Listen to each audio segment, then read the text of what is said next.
தங்க பிள்ளையே, இந்த வாராகி தாயானவள் உன் மீது அதீத கோபத்தில் வந்திருக்கிறேன்.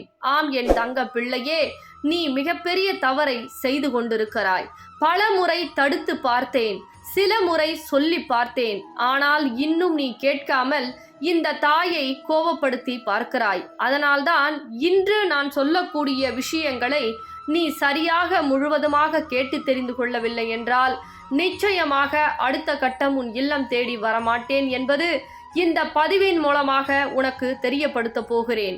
அதனால் இந்த பதிவானது உன் வாழ்க்கையை காப்பாற்றவும், உனக்கு ஆபத்தில் இருந்து காப்பாற்றவும், உனக்கு செய்வினையில் இருந்து காப்பாற்றவும், நல்லவர் எவர், கெட்டவர் எவர், எவர் துரோகி, எவர் எதிரி என அனைத்தையும் ஒவ்வொன்றாக புட்டு புட்டு வைக்கப் போகிறேன். ஆனால் துரோகம் செய்பவர்களை நம்பியும், ஏமாற்றம் செய்பவர்களை நம்பியும், உன்னை கஷ்டப்படுத்தக்கூடிய நபரை எண்ணியும் நீ கலங்கி கொண்டிருக்கிறாய். ஆனால் இது என் தங்க பிள்ளையே, எனக்கு சுத்தமாக இது பிடிக்கவில்லை. ஏன் தெரியுமா? ஒவ்வொரு நாட்களும் நான் உனக்காக இருக்கிறேன் என்று பலமுறை சொல்லி இருக்கிறேன். ஆனால் பல விஷயத்தில் மனிதர்களை நம்புகிறேன் என்று துரோகிகளையும் எதிரிகளையும் ஏமாற்றக்கூடிய மனிதர்களையும் நம்பி அழுது கொண்டிருக்கிறாய். அவர்கள் இப்படி மாறிவிட்டார்கள், இவர்கள் இதை பேசிவிட்டார்கள், அதை சொல்லிவிட்டார்கள், அதனால் என்னால் தாங்கிக் கொள்ள முடியவில்லை என்று நன்றி கெட்ட மனிதர்களை நம்பி அழுது கொண்டிருக்கிறாய். ஆனால் இங்கு நான் சொல்லுகிறேன், என் தங்க பிள்ளையே, நீ அழாதே. தேவையில்லாத விஷயத்தை எண்ணி எண்ணி கலங்காதே என் தங்க பிள்ளையே. ஒவ்வொரு நாட்களும் நீ கலங்கி கொண்டிருக்கிறாய்.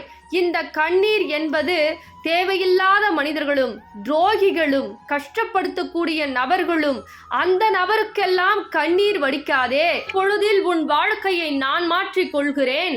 ஆனால் வாழ்க்கையை கனப்படுத்துவர்களும் ஏமாற்றக்கூடிய மனிதர்களையும் நினைத்து நீ தினம் தினம் அழுவது எனக்கு சுத்தமாக பிடிக்கவில்லை.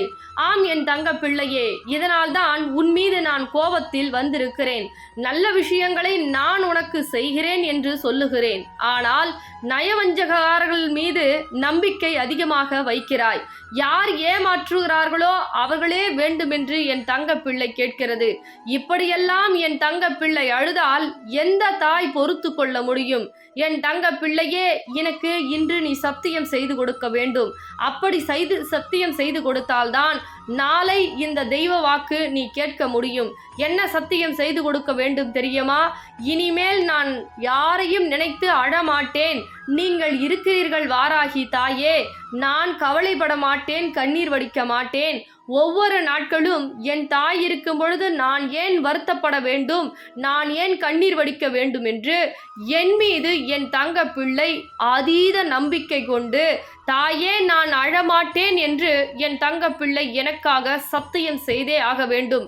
அப்படி நீ சத்தியம் செய்தால்தான் உன் மீது எனக்கு இருக்கக்கூடிய கோபம் குறையும். சத்தியம் செய்யவில்லை என்றால் நான் நாளையில் இருந்து உனக்கு சத்திய வாக்கு சொல்ல மாட்டேன். எனக்கு நீ சத்தியம் செய்கிறாய் என்றால் எனக்காக குறு மெசேஜை சத்தியம் தாயே என்று கேட்கக்கூடிய ஒவ்வொரு தங்க பிள்ளைகளும் எனக்காக சத்தியம் செய்ய வேண்டும். நான் உன்னிடம் காசு கேட்கவில்லை, பணம் கேட்கவில்லை, உன்னுடைய சொத்து கேட்கவில்லை. நான் உன்னுடைய இல்லத்திற்கு வருகிறேன் தங்க பிள்ளையே. என் மீது நம்பிக்கை கொண்டு மற்றவர்கள் ஏமாற்றுபவர்கள், துரோகம் செய்பவர்கள், கஷ்டப்படுத்துபவர்கள், உன்னை வேண்டாம் என்று தூக்கி துச்சமென எறிபவர்கள், அவர்களையெல்லாம் நினைத்து அழாதே என்றுதான் கேட்கிறேன். ஆனால் நீ அவர்களை நினைத்து ஏன் இப்படி மாறிவிட்டார்கள், எதனால் இப்படி மாற்றம் ஏற்பட்டது, ஏன் எனக்கு மட்டும் இப்படியெல்லாம் நடக்கிறது என்று அதிகமாக சிந்திக்கிறாய். ஆம் என் தங்க பிள்ளையே, ஒரு தாயை நீ அன்னையாக பாவித்து விட்டாய். எப்பொழுதுமே வாராகி தாயே என் இல்லம் தேடி வாருங்கள் என்று கூப்பிடுகிறாய். பிறகு நான் கெட்டவர்களை, அதுவும் உனக்கு பிடித்தவர்கள் என்று நீ நினைத்து கொண்டிருக்கிறாய். ஆனால் உனக்கு பிடித்தார் போல் அந்த இடத்தில் நடித்து கொண்டிருக்கிறார்கள். அவரை தெரிவிக்கும் பொழுது என் தாய் வந்து விட்டார்கள், எனக்கு பிடித்த நபர் ஓடோடி விட்டார், என் குடும்பம் பிரிந்து விட்டது, எனக்கு கஷ்டம் ஏற்பட்டு விட்டது, இந்த தாய் வந்ததால் தான் எனக்கு உறவு முறிதல் ஏற்பட்டு விட்டது என்று இந்த தாயை சந்தேகப்பட்டு கோவிலிலும் குளத்திலும் எடுத்துக்கொண்டு சென்று வீசிவிடுகிறீர்கள். ஏன் என் தங்க பிள்ளையே, உனக்கு செய்த நல்லதற்காகவா என்னை தூக்கி எறிந்தாய்? ஏன் தங்க பிள்ளையே இப்படியெல்லாம் என்னை செய்கிறாய்? நீதானே என்னை கூப்பிட்டாய். ஆனால் மற்றவர்களுக்கு நல்லது நடக்கிறது, என் உறவு பிரிந்து விட்டது என்றால் உன் இல்லத்தில் என்ன நடக்கிறது என்று எனக்கு மட்டும்தானே தெரியும். பல நாட்களாக சொத்துக்காகவும் பணத்திற்காகவும் பொய்யான அடிமைக்காக அன்பிற்காக நீ அடிமையாக இருந்தாய். அவனை விரட்டி விரட்டி அடித்தேன். ஒவ்வொரு நாட்களும் என்னுடைய தங்க பிள்ளையை நீ வீணடித்ததற்காகவும் வாழ்க்கையை கஷ்டப்படுத்தியதற்காகவும் கண்ணீர் வடி வைத்ததற்காகவும் நீ தண்டனையை அனுபவித்தே ஆக வேண்டும் என்று அவர்களை உன்னிடம் இருந்து விலக்கி வைத்தேன். இது செய்தது குற்றமா என்று கொஞ்சம் சிந்தித்து பார். நீ சந்தோஷமாக இருக்க வேண்டும் என்றுதான் இந்த வாராகி தாயானவள் உன்னிடம் இருக்கக்கூடிய கெட்ட விஷயங்களை விரட்டி அடித்தேன். ஆனால் என் மீது நீ கோவித்து கொண்டு என்னையே தூக்கி வீசி எறிகிறாய். இது நியாயம்தானா? கொஞ்சம் சிந்தித்து பார் என் தங்க பிள்ளையே. நான் வந்ததால் தான் உன் வாழ்க்கையில் நீ இப்பொழுது உயிரோடு இருக்கிறாய். உன்னை எப்படியாவது சாகடித்து விடலாம் என்று கங்கணங்கள் கட்டி கொண்டிருந்தார்கள். ஆனால் பல கஷ்டத்தில் பல மனிதர்களுடைய முகமானது இன்று தெரியப்படுத்தினேன்.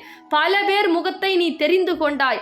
பல விஷயத்தில் ஒவ்வொரு நாட்களும் நீ கஷ்டப்படும் பொழுது நான் உனக்கு தாயாக இருந்து தாலாட்டு பாடி இருக்கிறேன் என்ற உன்னிடம் நான் வரவில்லை என்றால், நீ என்னை என் கரங்களை பற்றவில்லை என்றால் இன்று இந்த பதிவினை உன் செவிகளால் நீ கேட்டிருக்க முடியாது. இது நான் சத்தியம் செய்து உனக்காக சொல்லுகிறேன். ஆனால் இந்த அன்னையே நீ வெறுத்து கொண்டிருக்கிறாய். என் வாழ்க்கையில் அன்னை வாராகி தாய் வந்தார்கள்.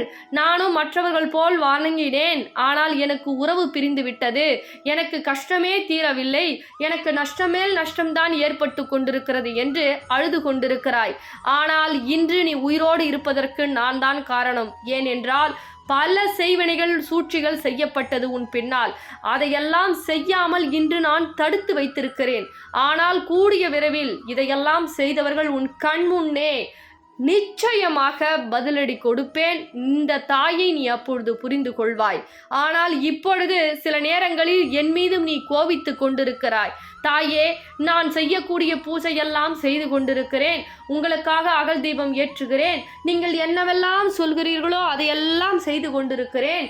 ஆனால் எனக்கு ஒன்று கூட நடக்கவில்லை தாயே. எப்பொழுதுதான் நடக்கும் என்று என் தங்க பிள்ளை கேட்கிறது. என் தங்க பிள்ளையே, நீ கேட்டது நிச்சயமாக உனக்கு நடத்தி வைத்து விடுவேன். ஆனால் கூட இருக்கக்கூடிய மனிதர்கள் உன்னை கெடுக்க வேண்டும் என்று சுத்தி கொண்டிருக்கிறார்கள். கெடுத்து கொண்டே இருக்க வேண்டும், உன்னுடைய பணத்தை அபகரிக்க வேண்டும், உன் சொத்தை அபகரிக்க வேண்டும் என்று சுத்தி திரிந்து கொண்டிருக்கிறார்கள். முதலில் அவர்களை சுத்தம் செய்ய வேண்டும். அப்போதுதான் நீ கிடைக்கக்கூடிய விஷயம் உனக்கே முழுமையாக நிறைவாக கிடைக்கும். ஆனால் நீ இதை புரிந்து கொள்ளாமல் கெட்ட விஷயத்தை அழுக்குகளை சுத்தமாக செய்ய வேண்டும் என்றால் உன்னை சுத்தம் செய்யதான் நான் வந்திருக்கிறேன். உன்னை சுற்றி உள்ளவர்களை சுத்தம் செய்ய நான் வரவில்லை, துரத்தி அடிக்கதான் வந்திருக்கிறேன். அதை நீ புரிந்து கொள். நீ என்னை அன்னையாக நினைத்து எனக்கு ஒரு அகல் தீபத்தை ஏற்றி வைத்தாயோ, அன்றைய தினத்தில் இருந்து உன் வீட்டிற்கு வெளியே நான் காவல் காத்து கொண்டிருக்கிறேன். கனப்பொழுதில் தாயே என்னை என்று கூப்பிட்டால் கனப்பொழுதில் வருகிறேன். பிறகு என்ன நீ கண்ணீர் வடித்து கொண்டிருக்கிறாய்?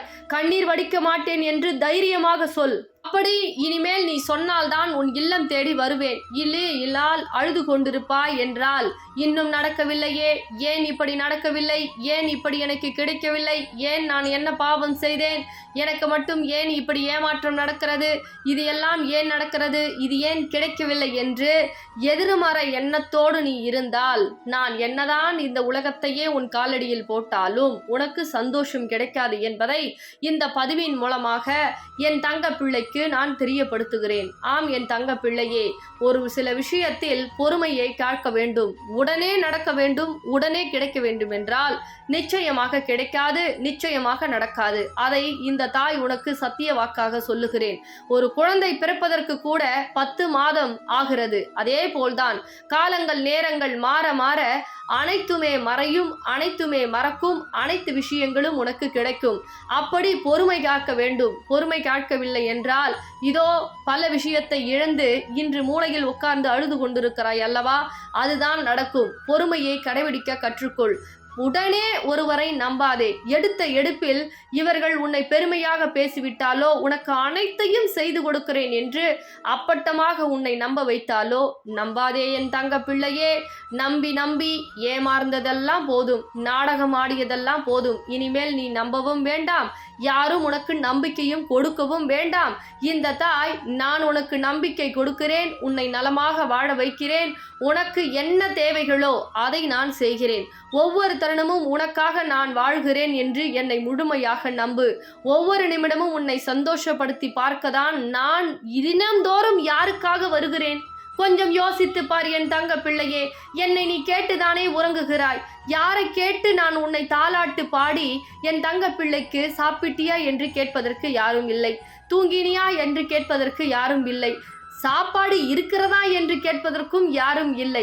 இப்படி நீ இந்த நிலைமையில் இருக்கும் பொழுது என் தங்க பிள்ளைக்கு இந்த உலகத்தில் யாரும் இல்லை என்றுதானே தினந்தோறும் உன்னை தேடி வந்து நீ தூங்கும் நேரத்தில், கண்ணீர் வடிக்கக்கூடிய நேரத்தில், கஷ்டப்படக்கூடிய நேரத்தில், தலையணி ஓரமாக அழுது கொண்டிருக்கும் நேரத்தில் இந்த செவிகளானது இந்த தாயின் வார்த்தைகளை கேட்டுதானே நீ தூங்குகிறாய். அப்பொழுது தூங்க வைப்பது யார்? இந்த தாய் தானே. தூங்க வைப்பதற்கு நான் வந்தால் உன்னுடைய துஷ்டர்களை, உன்னுடன் இருக்கக்கூடிய மனிதர்களையும் துரத்தி அடிக்க நான் வர வேண்டும். உனக்கு செல்வங்களை கொடுப்பதற்கும் நான் வர வேண்டும்.